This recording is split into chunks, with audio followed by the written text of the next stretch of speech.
पिछले क्लास में हमने कक्षा 8 में कृषि पद्धतियों में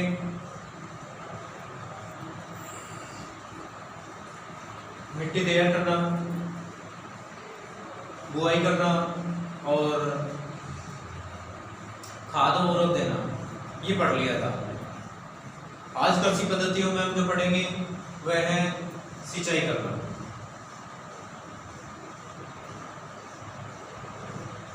जो फसल बो रखी है उसमें निश्चित अंतराल पर पानी देना सिंचाई कहलाता है। निश्चित अंतराल पर खेत में जो फसल बो रखी है उसमें पानी देना सिंचाई कहलाता है।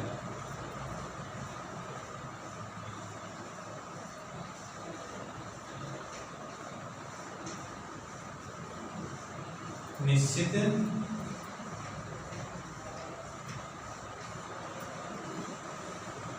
अंतराल पर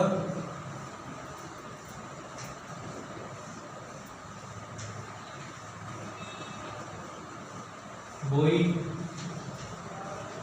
गई फसल में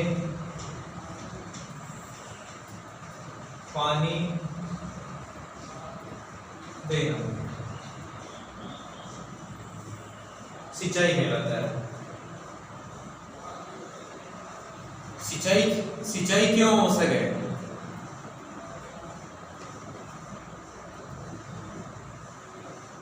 हम जानते हैं कि सभी जीवों को जल की आवश्यकता होती है। हम भी रोजाना 2-3 लीटर पानी पीते हैं। हमारे शरीर में शुष्क बाहर का 70% जल होता है। पादपों में भी पादप शरीर का लगभग 90% भाग जल का होता है। पादपों में कईयों में इससे भी ज्यादा होता है। इस तरबूज आप देखते हैं, उस तरबूज के अंदर और भी अधिक है जल की मात्रा। 95% से 96% से भी अधिक जल की मात्रा होती है। तो पौधों के उनकी वृद्धि करने के लिए, उनके परिवर्धन के लिए जल की आवश्यकता होती है। उनकी वृद्धि के लिए, उनके परिवर्धन के लिए जल की आवश्यकता होती है। पौधों के बीजों का अंकुरण भी जल की उपस्थिति में होता है। यदि सूखी मिट्टी में बीज डाल दिया जाए तो उनका अंकुरण नहीं होता है। तो अंकुरण के लिए जल की आवश्यकता होती है। गर्मी और सर्दी से बचाने के लिए भी जल की आवश्यकता होती है। सर्दी में फसलों को पाले से बचाने के लिए जल की आवश्यकता होती है। जब अत्यधिक तापमान गिर जाता है सर्दियों में तो पादपों के विभिन्न भागों में उपस्थित जल बर्फ के रूप में परिवर्तित हो जाता है, जम जाता है और पादप ऐसे हो जाते हैं जैसे जल गए हैं। इसे पाला पड़ना कहते हैं। तो पाले से बचाने के लिए सिंचाई की जाती है। दूसरा गर्मी, अत्यधिक गर्मी से भी बचाने के लिए गर्मियों के मौसम में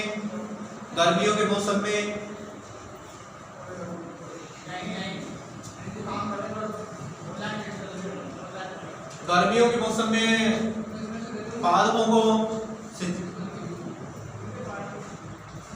जल की अधिक मात्रा की आवश्यकता होती है, क्योंकि पौधों की पत्तियों से जल का अत्यधिक वाष्पन होता है और वाष्पन होने से भूमि के अंदर जल की अत्यधिक कमी आ जाती है।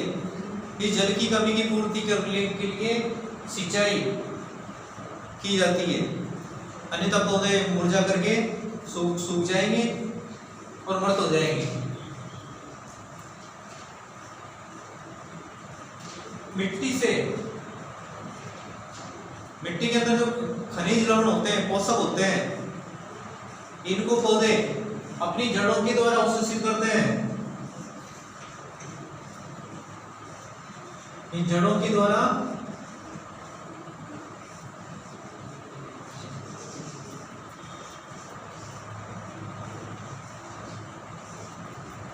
इन जड़ों के द्वारा भूमि में से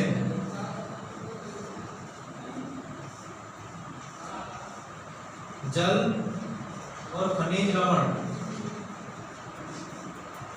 अवशोषित होते हैं। तो ये जो खनिज लवण है ये जल में घुल करके ही अवशोषित होते हैं, इसलिए भी जल की आवश्यकता होती है।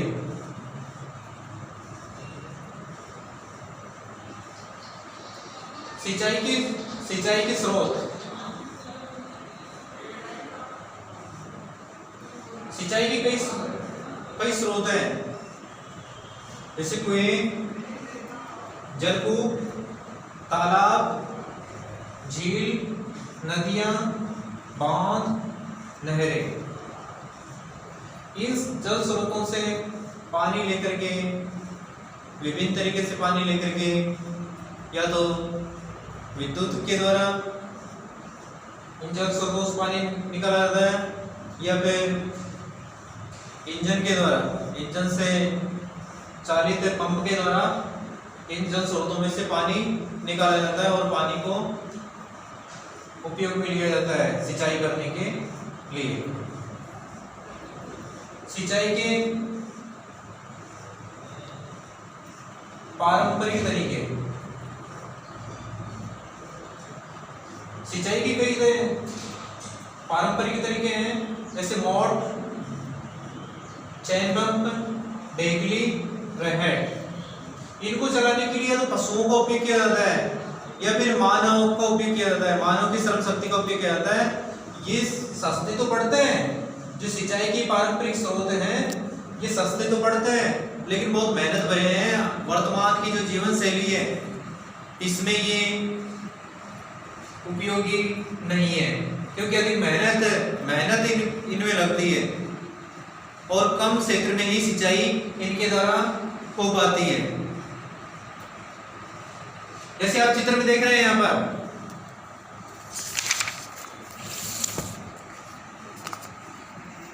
चित्र में देख रहे हैं, ये मोट है।